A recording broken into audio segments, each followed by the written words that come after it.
Coffee lovers may be happy to know a Starbucks is coming to Athens, but what does that mean for local coffee shops? And a local nonprofit is looking for a new CEO. And in sports, the Ohio men's basketball team lost again last night. Find out why. Newswatch starts right now. Broadcasting live from WOUB TV in Athens, this is Newswatch. Coffee shops in Athens will soon have some steep competition. Good evening, I'm Stephen Hernandez. And I'm Josh Gregory. Thanks for joining us. A large coffee chain is coming to Uptown Athens. Starbucks is coming to town, and this will be the first full-service store in the county. The coffee shop will be located on West Union Street, according to the New Political. It's the first business to occupy the location since the building caught fire almost 4 years ago. One thing that's unique to Athens is its various local coffee shops. But how will they fare with this new mega chain? Manager of Brennan's Cafe, Lauren Markovich, is not worried about the new Starbucks stealing its business. Well, I think it's great that more businesses are coming into Athens. It shows that people are giving more interest into our city and it's growing. But I do think that our locals remain local to our local businesses, and I think that's what makes Athens Athens. The Starbucks is set to open this summer. The Athens County Crime Solvers are looking for the community's help with some recent burglaries. The Athens Police Department has responded to 18 reported burglaries in the past 30 days. Most took place in student housing areas during Ohio University's winter break. The Crime Solvers are offering up to $2,000 for information regarding the burglaries if it leads to an arrest and indictment of the people responsible. Community development nonprofit Rural Action is looking for a new CEO to replace Michelle Decker, who leaves in March for a new job. Down forward, now half. Put a good one, anywhere. Four and a half. This is the best place to get them. And it's fresh. So this Auction. The auction serves over 150 agricultural producers, 1,000 buyers, and was vital to building new regional partnerships. Decker says the Rural Action supported her growth in the field of community development, but it's time for someone new to take the lead. Leaving because I don't like it. I'm just like, I love it. And I hope to keep supporting it. You know, I hope to find my ways to keep giving back and connecting people that I know that are working hard in this region to foundation resources or other resources that I come across. Rural Action is asking that their partners and members share their input in search for a new CEO by emailing info@ruralaction.org. State funding for higher education in Ohio has gone down, but not by much. Funding decreased by only 0.1%, according to the annual Grapevine study from Illinois State University. Overall national funding increased by 1.6%, the lowest increase in the past 5 years. 47 states saw an overall growth of only 0.2%. Though summer is far from many people's minds, the Ohio Department of Education is already thinking about it. The department wants to expand its summer food service programs. The goal of the program is to ensure kids still receive nutritious meals even if they're out of school for the summer. Local nonprofit agencies can apply to be sponsors or sites for the program. The Department of Education says this program is especially necessary here in Southern Ohio. The Ohio Department of Insurance is increasing its effort to streamline insurance processes. Director Julian Froman says the department is serving on 18 different National Association of Insurance Commissioners forces in 2018. The insurance matters include protecting seniors fighting fraud and the effective financial condition monitoring of companies. Campaign committees in Ohio should have filed the annual finance report that was due today at 4. Reports needed to include all financial activity not disclosed on the previous report from December. Activity includes donations that were made to the campaign as well as the campaign's expenses. The next report to file is the pre-primary, which is due on April 26th.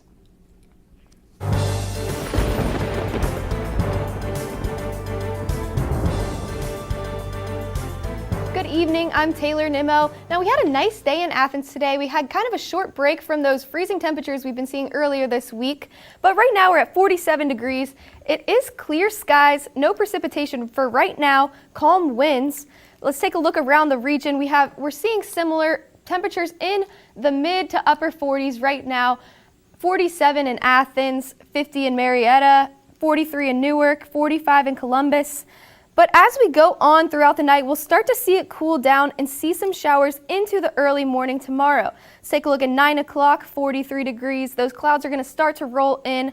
Midnight, it's cooling down. We're hitting 41 degrees, and as the early morning hours come on at 3 a.m., we'll be in the upper 30s, and that chance of rain will come in and last throughout the majority of the day tomorrow, but we will have more on weather later. Well, rain and cooling temperatures doesn't seem like a fun day tomorrow, but thanks for the update, Taylor.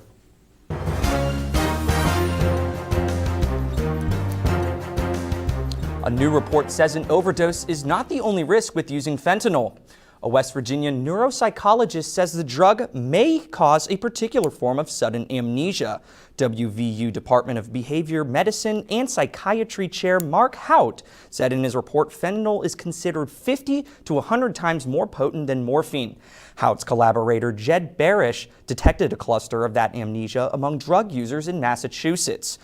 They have begun testing to support this theory. Officials say a salvage operation is underway for a sunken towboat that leaked oil in the Big Sandy River. The United States Coast Guard said in a statement today, crews have arrived to remove the vessel Gate City from the water. The vessel sank in early January, leaving around 1,500 gallons of oil. The Coast Guard says remedial cleanup will continue through the weekend, and they are investigating the incident. Authorities in Southwest Ohio say a high school student fatally shot another student yesterday evening. Ross High School Principal Brian Martin told parents in a recorded message, Junior Austin Hensley was fatally shot in Ross Township. Authorities say they arrested a 17-year-old Ross student. A criminal complaint says the shooting occurred during a robbery. Columbus firefighters say an overnight apartment fire forced residents to jump from the burning 3-story apartment. 13 people were taken to various hospitals in Columbus early this morning with minor burns. None of the injuries were life-threatening.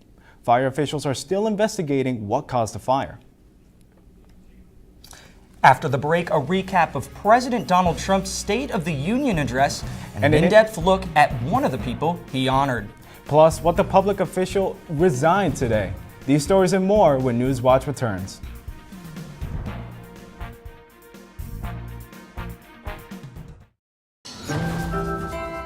We are here for the same reason, although I suspect we hope for different results. You know what they say, yeah, the wicked get no rest. I do not admire you for this. Looking at my heart, in a place, It's always sex, isn't it? got so much to lose, Love. so much to prove. Poor judgment. We are not amused. God. Trouble on my left, trouble on my right.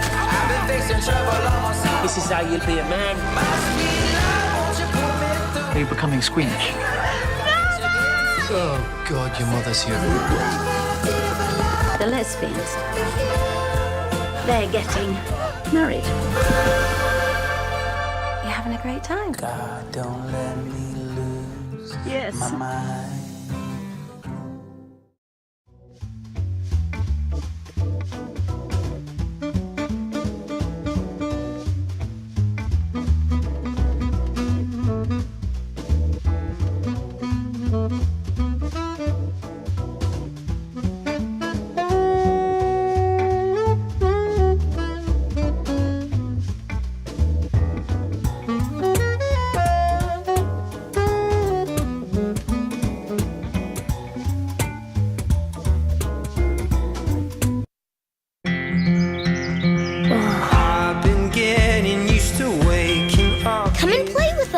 Onward and onward!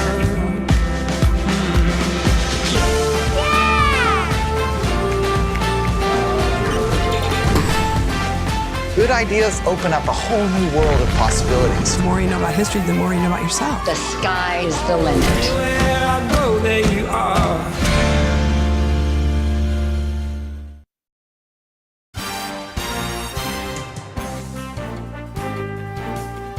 A train carrying members of Congress hit a truck this afternoon in Crozet, Virginia. 5 patients were transported to UVA Medical Center with 1 in critical condition. It was unclear among the injured who was and who was not on the train. Multiple sources said all members of Congress on the train and their families were okay, with the exception of a few minor injuries. The Amtrak train was headed from D.C. to a retreat at the Greenbrier in White Sulphur Springs, West Virginia. Members of Congress, their spouses, some family members, and aides were on board. President Donald Trump says it's unclear how the crash happened. We don't have a full understanding yet as to what happened, but it was a train hitting a truck going at a pretty good speed, and we'll have a full report as to what. It looks like the driver of the truck was killed, and it's very sad to see that. The National Transportation Safety Board will investigate the crash, and the legislators boarded buses to West Virginia. During last night's State of the Union address, President Trump honored a New Mexico police officer who adopted the baby of a heroin-addicted woman. CNN's Ed Lavandera reports. The President of the United States. Even as a young kid, Ryan Holitz found watching the State of the Union address on TV mesmerizing. But a front row seat to the rich pageantry, seated next to the First Lady, was never even a remote fantasy. He's here tonight with his wife, Rebecca. And a standing ovation from the entire chamber? Forget it. It all had to be a far-fetched fairy tale, but it wasn't. To get a standing ovation at the State of the Union speech, what is that like? That was pretty amazing. It was just incredible. Has it sunk in yet? No, of course not. It looks like you guys are getting ready to shoot up over here. The president recounted the story CNN first shared last month, captured by Ryan Holitz's body cam. Ryan was on duty when he saw a pregnant, homeless woman preparing to inject heroin. Why are you going to be doing that stuff? It's going to ruin your baby. You're going to kill your baby. In that moment, Ryan said he felt God speak to him. You will do it because you can. Then he went home to tell his wife, Rebecca. In an instant, she agreed to adopt. The Holitz named their new daughter Hope. Baby Hope, cradled by Rebecca Holitz throughout the speech, won't remember this night, but her family will talk about the thunderous applause she inspired for years to come. Ryan and Rebecca, you embody the goodness of our nation. Thank you.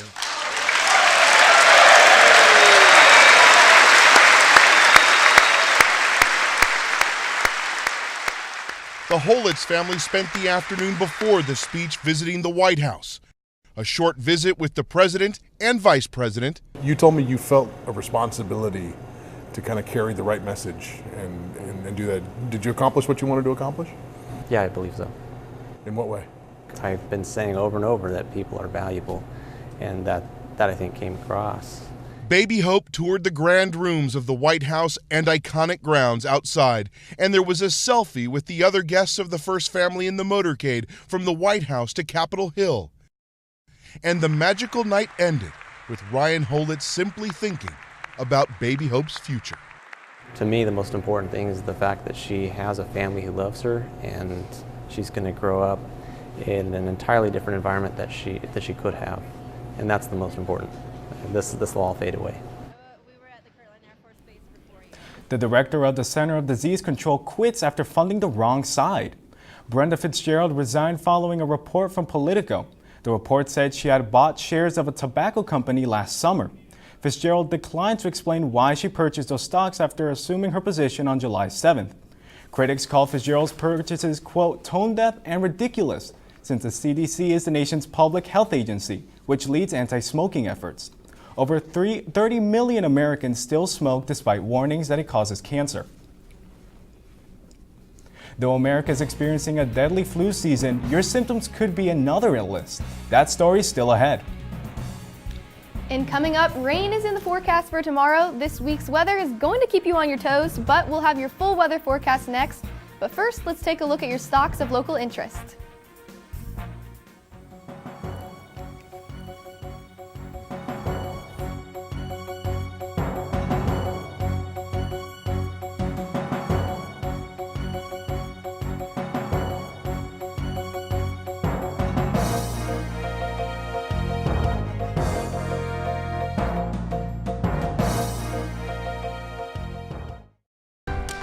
mind saying it. Now you look like an astronaut. My dream is to walk on the moon. 2, 1. Look at this place.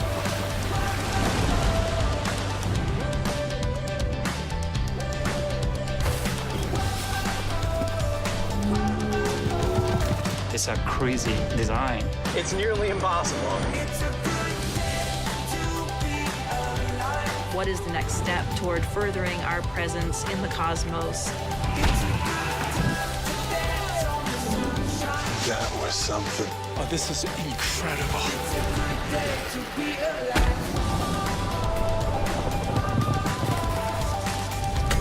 Very, very scary. Reality is always more unbelievable than anything we could have imagined. We're literally on the cutting edge. Unreal.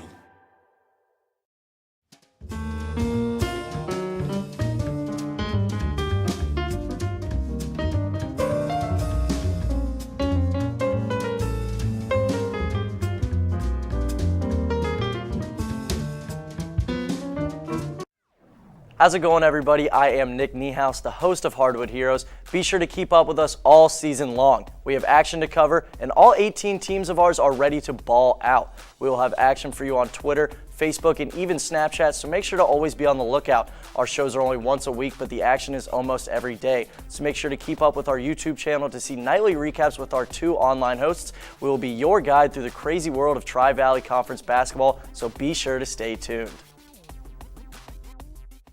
Hi, I'm Hari Srinivasan from the PBS NewsHour. And I'm Mark Brewer from WOUB. Join me on PBS NewsHour and PBS NewsHour Weekend for the latest news and analysis of the issues that matter most to you. Weeknights at 7 p.m. and Sundays at 5 right here on WOUB Public Media.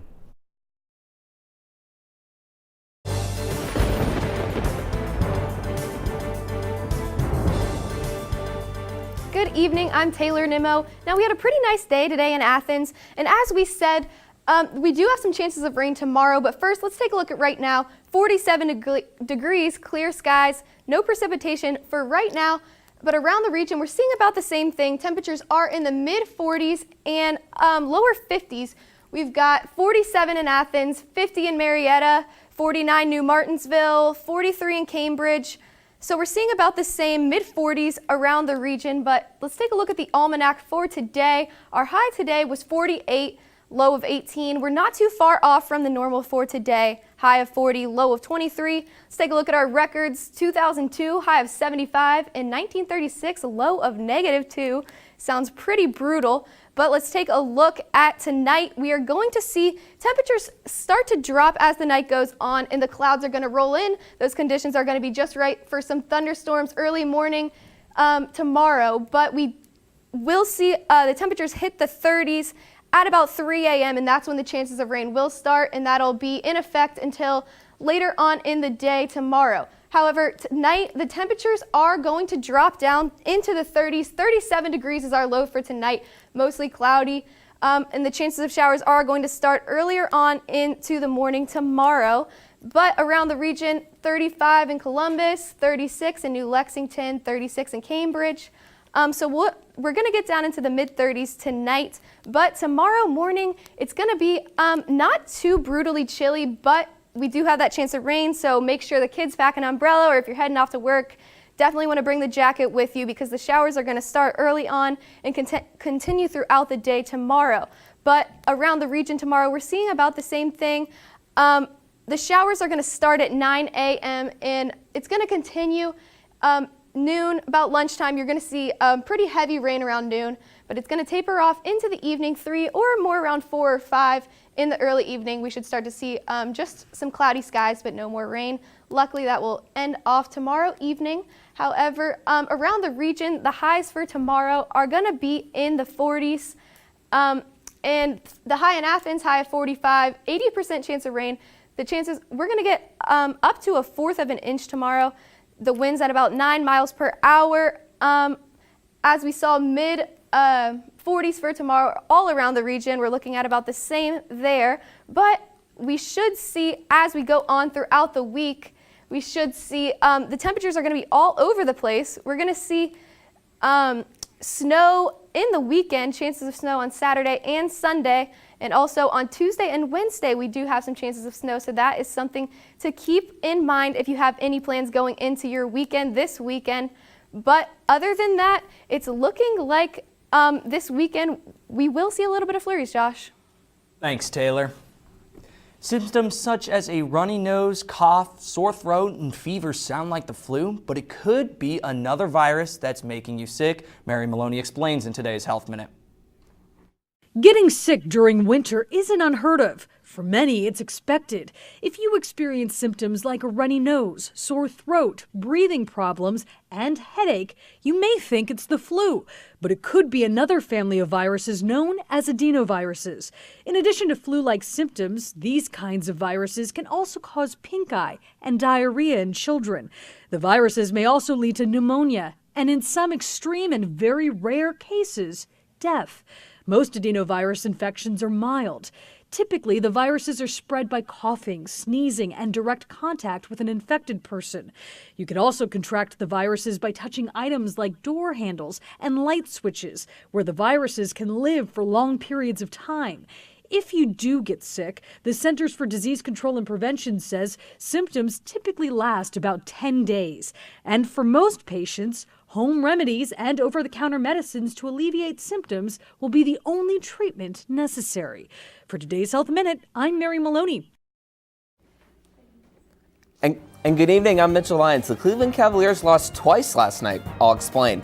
Also, Federal Hawking and Waterford battled it out last night. See who took home a 5-point victory next on Newswatch. And stay tuned to WOUB. Here's a look at what's coming up tonight on your public television station.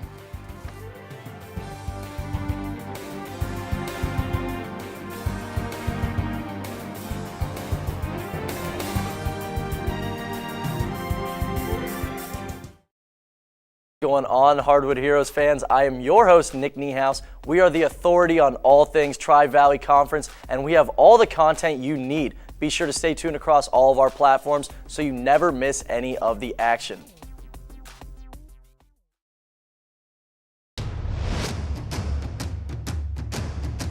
I can't feel my face anymore.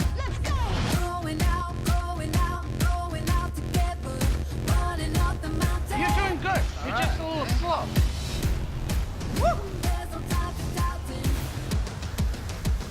Welcome to madness. I'm expecting the unexpected. The chicken feet really put me in a foul mood. Join us for Family Ingredients Season 2. Show me your mayonnaise, and I'll tell you who you are. I can't wait to have a taste.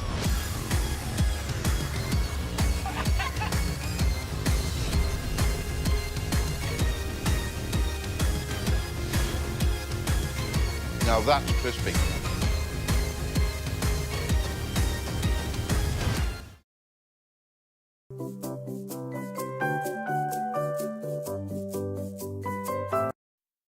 Hello, I'm Paula Kerger, president of PBS. I'd like to tell you about a terrific new membership benefit called PBS Passport. With a qualifying donation, Passport brings more than 1,000 hours of great PBS and local programming to your computer, phone, or digital media player. You can catch up on shows you may have missed or revisit some of your favorites. The best part is that you can watch whenever you want. When you make your qualifying donation, you'll help to make all of the programs you love on this station possible, so don't delay. I know that you're going to love PBS Passport, so please make that donation right now. And thank you for your support.